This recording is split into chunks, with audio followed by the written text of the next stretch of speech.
দিনাজপুর সীমান্ত থেকে দুই বাংলাদেশিকে নিয়ে গেল বিএসএফ। প্রতিবাদে দুই ভারতীয়কে ধরে বিজিবিকে দিল এলাকাবাসী। ঝিনাইদহে গুলিতে আহত যুবক ঢাকা মেডিকেলে। আওয়ামী লীগ নিষিদ্ধের দাবিতে আবারও রাজপথে এনসিপি। জেলায় জেলায় বিক্ষোভ। গণহত্যাকারী দলের রাজনীতি করার অধিকার নেই বলছেন নেতাকর্মীরা। চট্টগ্রামে স্বেচ্ছাশ্রমে খাল খনন করছে বিএনপি। জলাবদ্ধতা নিরসনের নামে হাজার কোটি টাকা লুটপাট করেছে বিগত সরকার, অভিযোগ আমির খসরুর।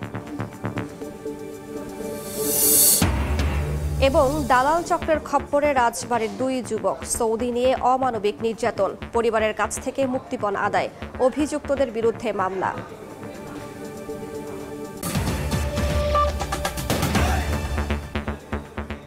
বাংলার সময় সঙ্গে আছি আমি রাইসা জান্নাত।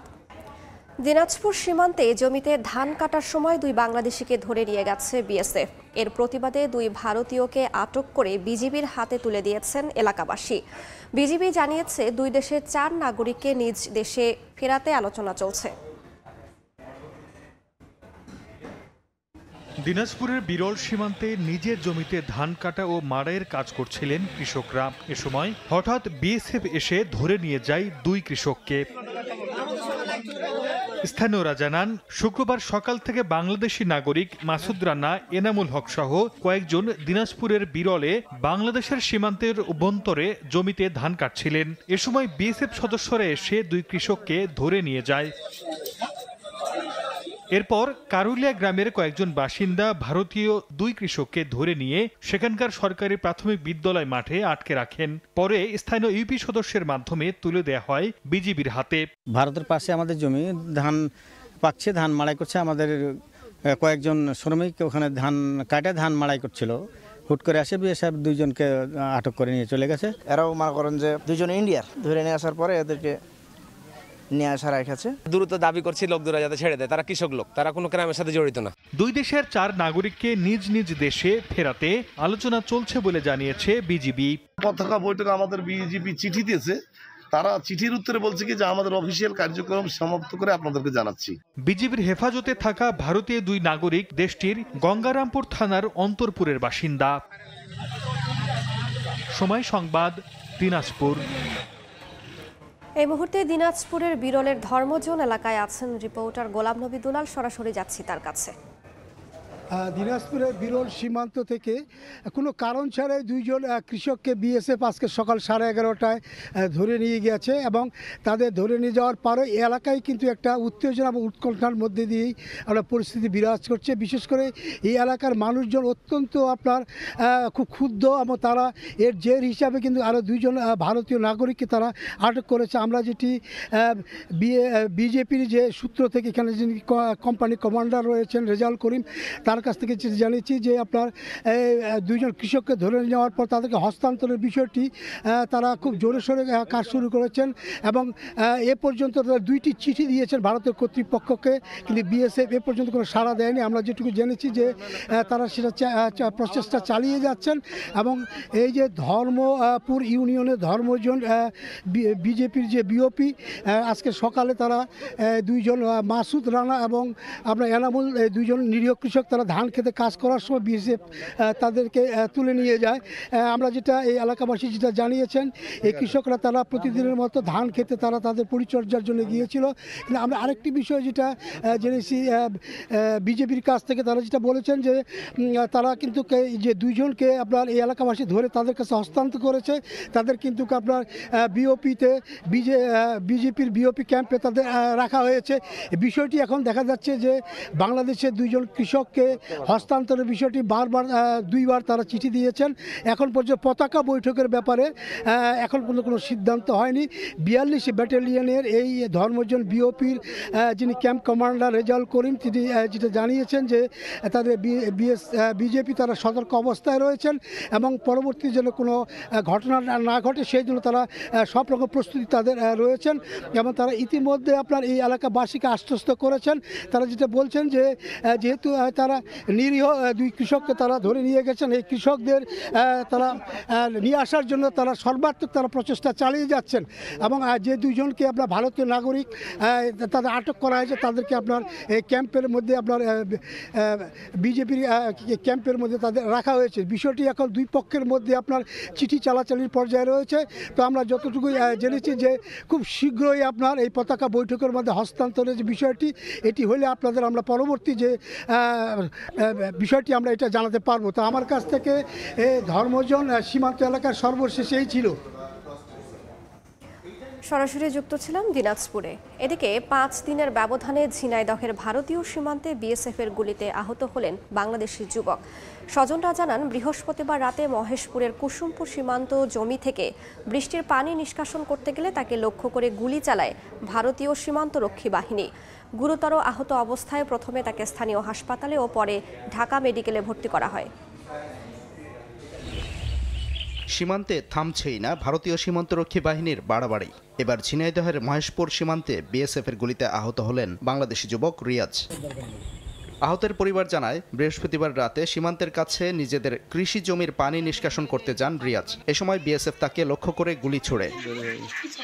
আহত যুবককে উদ্ধার করে প্রথমে স্থানীয় হাসপাতালে নেওয়া হয়, পরে উন্নত চিকিৎসার জন্য আনা হয় ঢাকা মেডিকেলে। পরিবারের অভিযোগ সীমান্ত অতিক্রম না করলেও গুলি করে বিএসএফ। বিএসএফ এসে জোরপূর্বকভাবে তাড়া করে আপনারা যখন ওরা দৌড় মারার পরিকল্পনা নেয় যে আমাদের বাংলাদেশে এসে ওরা ধরে নিচ্ছে, তখন মনে করেন ওরা ফায়ার করার একটা ইয়ে নেই। এই মাঠে ধান খাত দেখতে গেল, গিয়ে এবার পানি হাতলা আল কাটতে গেল, গিয়ে হইলো বিএসএফে গুলি দিল। শব্দ শুনে গিয়ে দেখি যে এরকম পড়ে গিয়েছে। পরে নিয়ে আসছে? জি, পরে নিয়ে আসছে। এর আগে 27 এপ্রিল ভোরে একই সীমান্তে ভারতীয় বাহিনীর গুলিতে নিহত হন 30 বছর বয়সী যুবক। সাদিকুর রহমান, সময় সংবাদ, ঢাকা। বাংলাদেশকে অস্থিতিশীল করতে প্রতিদিন ভয়ঙ্কর ও অপতথ্য দিচ্ছে ভারতীয় মিডিয়াগুলো। এই কাজে আওয়ামী লীগ তাদের সহায়তা করছে বলে অভিযোগ করেছেন প্রধান উপদেষ্টার প্রেস সচিব শফিকুল আলম। দুপুরে চট্টগ্রাম প্রেস ক্লাবে গণমাধ্যমের চ্যালেঞ্জ শীর্ষক আলোচনার সভায় তিনি একথা বলেন গত 15 বছরে কিভাবে মিথ্যা ও অপসাংবাদিকতা হয়েছে তা জানাতে জাতিসংঘের কাছে যাবে সরকার। এ বিষয়ে তদন্ত প্রতিবেদনও চাওয়া হবে। দেশের সংবাদ মাধ্যমগুলোর ভালো সময় যাচ্ছে উল্লেখ করে প্রেস সচিব বলেন সবাই স্বাধীনভাবে কাজ করছে।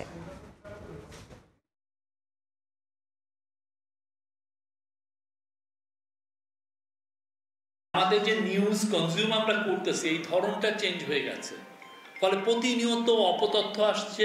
ইন্ডিয়ার একটা মিডিয়া এটা দিয়েছে, অতএব নাম করা মিডিয়া এটা দিয়েছে, কিন্তু এটা যে একটা ভয়ঙ্কর রকমের অপতথ্য এবং বাংলাদেশকে যে তারা একটা ডিস্ট্যাবিলাইজেশন করতে চায়, এটা যে মূল উদ্দেশ্য এটা তো আপনি বুঝছেন না, কিন্তু তার মূল উদ্দেশ্য হচ্ছে যে আমাদের নামে বারবার অপতথ্য ছড়ানো। 3টা ইলেকশন যে হয়েছে, এই যে বা আইসিটি ট্রায়ালের মাধ্যমে যে এই যে 6 জনের ফাঁসি দেওয়া হয়েছে, এই সময় আমাদের জার্নালিজমটা কেমন ছিল, কারা কিরকম জার্নালিজম করেছেন, সেটার জন্য আমরা ইউএনের কাছে আমরা চাবো যে তারা যেন একটা ইন্ডিপেন্ডেন্ট প্যানেল করে দেয়, দিয়ে আমাদেরকে হেল্প করে, তারা যেন একটা অ্যাসেসমেন্ট রিপোর্ট দেয়। যুক্তরাষ্ট্র বাংলাদেশ সেনাবাহিনীকে প্রক্সি ওয়ারের দিকে ঠেলে দিচ্ছে বলে মন্তব্য করেছেন কবি ও রাষ্ট্রচিন্তক ফরহাদ মজহার। দুপুরে বগুড়া প্রেস ক্লাবে মতবিনিময় সভায় তিনি একথা বলেন। এ সময় মিয়ানমারের রাখাইন রাজ্যের সঙ্গে বাংলাদেশ সরকারের মানবিক করিডোর দেয়ার সিদ্ধান্তেরও কঠোর সমালোচনা করেন মজহার। আপনি যদি মনে করেন যে রাখাইনের ব্যাপারটা ইম্পর্টেন্ট, আরাকান আজকে যে বার্মায় আমাদেরকে ব্যবহার করতে চাইছে মার্কিন যুক্তরাষ্ট্র বাংলাদেশের সেনাবাহিনীকে আর একটা প্রক্সি ওয়ারে জড়াতে, আমি চাই না বাংলাদেশের সেনাবাহিনী এই ধরনের প্রক্সি ওয়ারকে জড়াতে। আওয়ামী লীগ নিষিদ্ধের দাবিতে আবারও রাজপথে জাতীয় নাগরিক পার্টি। চট্টগ্রাম সহ বিভিন্ন জেলায় বিক্ষোভ মিছিল ও সমাবেশ করেছে দলটি। গণহত্যাকারী দলের রাজনীতি করার অধিকার নেই বলছেন এনসিপি নেতাকর্মীরা। প্রতিবাদী স্লোগানে মুখর রাজপথ, কণ্ঠস্বরে উচ্চারিত হয় গণহত্যাকারী দল আওয়ামী লীগকে নিষিদ্ধের দাবি। শুক্রবার জুমার নামাজের পর চট্টগ্রামের চেরাগিম পাহাড় এলাকায় বিক্ষোভ মিছিল বের করে জাতীয় নাগরিক পার্টি এনসিপি। মিছিলটি নগরীর বিভিন্ন সড়ক প্রদক্ষিণ করে, পরে সংক্ষিপ্ত সমাবেশ অনুষ্ঠিত হয়। এ সময় ফ্যাসিস্ট আওয়ামী লীগের সব রাজনৈতিক কার্যক্রম নিষিদ্ধের দাবি জানান এনসিপির নেতাকর্মীরা। একই দাবিতে নরসিংদীতে বিক্ষোভ মিছিল করেছে ইউনাইটেড পিপলস বাংলাদেশ। অন্তর্বর্তীকালীন সরকার আওয়ামী লীগ নিষিদ্ধের বিষয়ে টালবাহানা করছে বলেও আওয়াজ তোলেন তারা। নোয়াখালীতেও বিক্ষোভ করেছে এনসিপি। এদেশে আওয়ামী লীগের রাজনীতি করার কোনো অধিকার নেই। বিগত 16 বছর এই বাংলার মানুষকে গুম হত্যার মাধ্যমে নিষ্পেষিত করেছে, নিপতিত করেছে, জনগণের অধিকারকে কেড়ে নিয়েছে।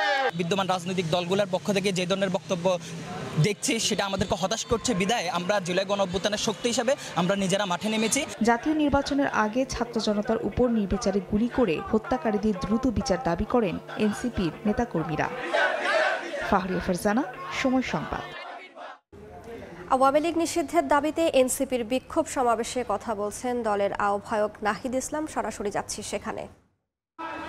জুলাই গণঅভ্যুত্থানের প্রেক্ষিতে যে অন্তর্বর্তী সরকার গঠনে অংশ নিয়েছিলাম, সেই সরকারের কাছে আমাদের অন্যতম দাবি ছিল, জাতির কাছে আমাদের অন্যতম প্রতিশ্রুতি ছিল, জুলাই গণঅভ্যুত্থান সহ যে বিগত 16 বছরে যে ফ্যাসিজম স্বৈরাচার তৈরি হয়েছিল বাংলাদেশে, তার বিচার নিশ্চিত করা।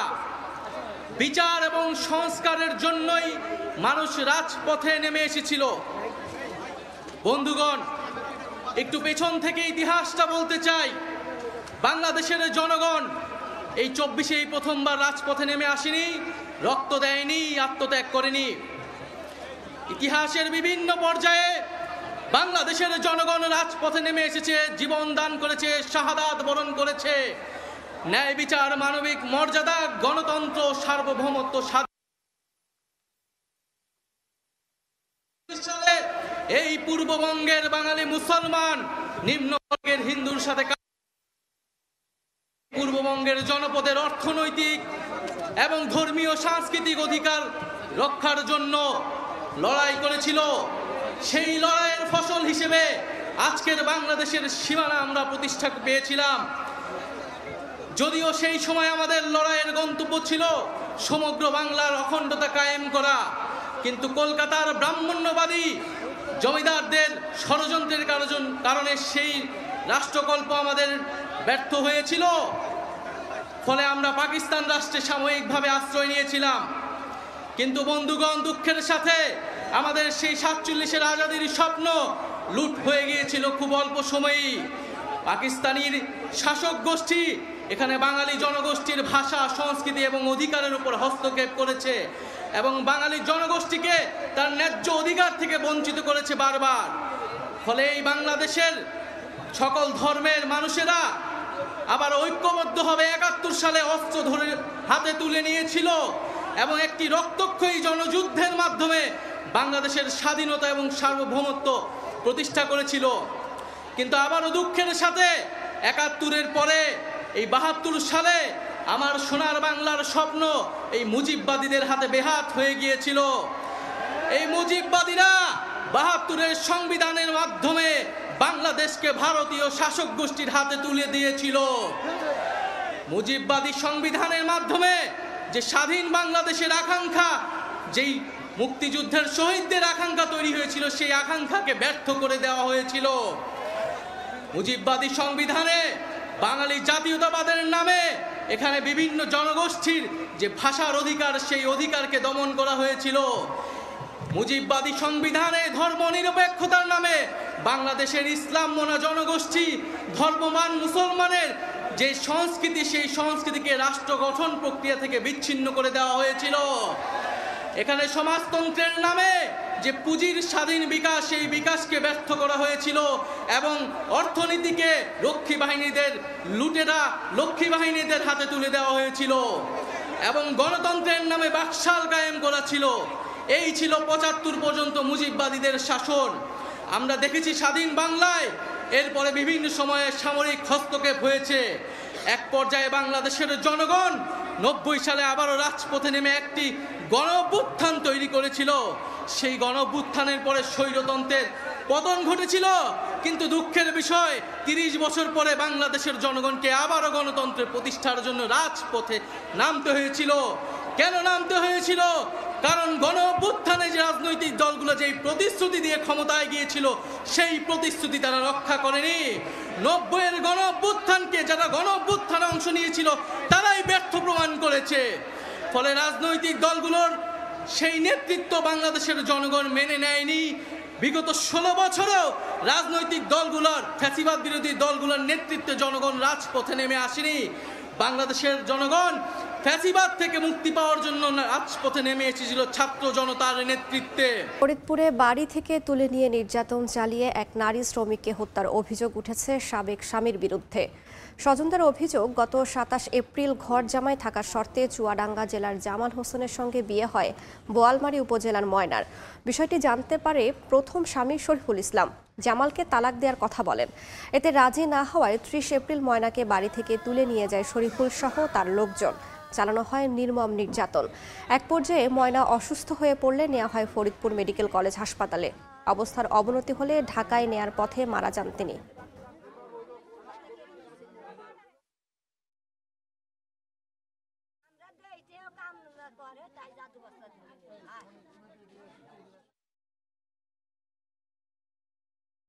জনগণের ভোটে নির্বাচিত না হওয়ায় স্বৈরাচারী সরকার লুটপাটের সুযোগ পেয়েছে বলে মন্তব্য করেছেন বিএনপির স্থায়ী কমিটির সদস্য আমির খসরু চৌধুরী মাহমুদ। সকালে চট্টগ্রাম খাল খনন কর্মসূচির উদ্বোধন শেষে এ কথা বলেন তিনি। জানান, বিগত সরকারের আমলে প্রতি বছর হাজার হাজার কোটি টাকা খালের জন্য বরাদ্দ থাকলেও তা লুটপাট হয়েছে। চট্টগ্রাম নগরীর জলাবদ্ধতা নিরসনে এবার স্বেচ্ছাশ্রম ও নিজস্ব অর্থায়নে খাল খনন করছে বিএনপি। প্রায় 1 কোটি টাকা ব্যয়ে 700 ওয়ার্ড বিএনপি নেতাকর্মী 1 মাসের মধ্যে নগরীর উত্তর কাট্টলের 2টি খাল খনন করে সিটি কর্পোরেশনের কাছে হস্তান্তর করবে।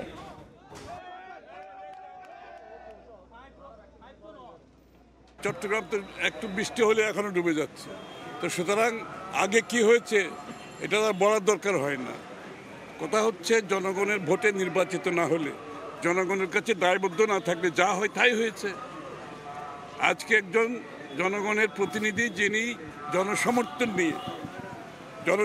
নিয়ে আজকে এখানে বসেছেন, যিনি আন্দোলন সংগ্রামে বিজয়ের জন্য আন্দোলন করেছেন, ওনার তো একটা কমিটমেন্ট থাকবে, তাই না, যেটা বিগত দিনে ছিল না। আমরা আশা করি ডক্টর শাহাদাতের নেতৃত্বে আমরা একটা চট্টগ্রামকে আবার বাংলাদেশের। দেখছেন বাংলার সময়।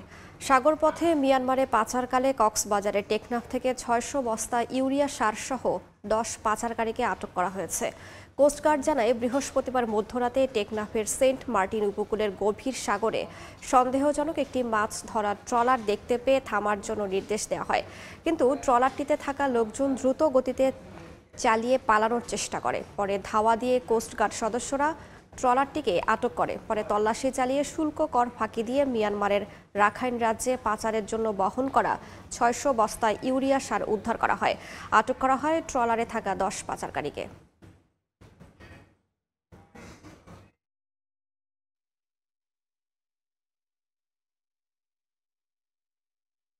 দেখছেন বাংলার সময়। তীব্র গরম উপেক্ষা করে 3 দিনের টানা ছুটিতে পর্যটকের ঢল নেমেছে কক্সবাজারে। তীব্র গরমে বালিয়াড়ি পেরিয়ে তারা নেমে পড়ছেন নোনা জলে। আবার অনেকেই একটু জিরিয়ে নিতে খুঁজছেন ছাতা। ছোট বড় সবাই মেতেছেন আনন্দ উচ্ছ্বাসে। তবে ছড়িয়ে ছিটিয়ে থাকা প্লাস্টিকের বোতল নষ্ট করছে সৈকতের সৌন্দর্য। ডাস্টবিন থাকলেও হচ্ছে না ব্যবহার। যেখানে সেখানে ফেলা হচ্ছে পলিথিন, চিপসের প্যাকেট কিংবা চায়ের কাপ। কর্তৃপক্ষ বলছে, সৈকত পরিচ্ছন্ন করে সরিয়ে দেয়া হচ্ছে হকারদের। এক্ষেত্রে পর্যটকদেরও সচেতন হতে হবে।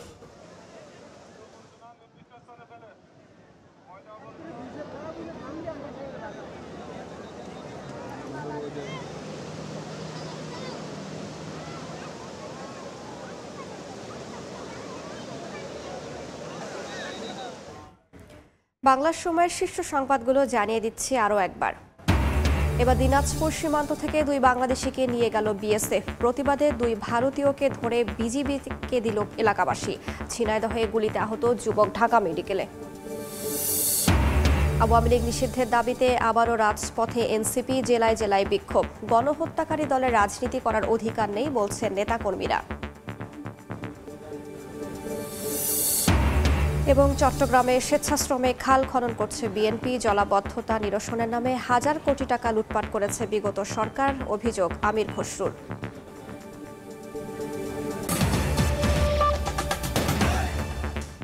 এ ছিল বাংলার সময়, সঙ্গেই থাকুন সময়ের।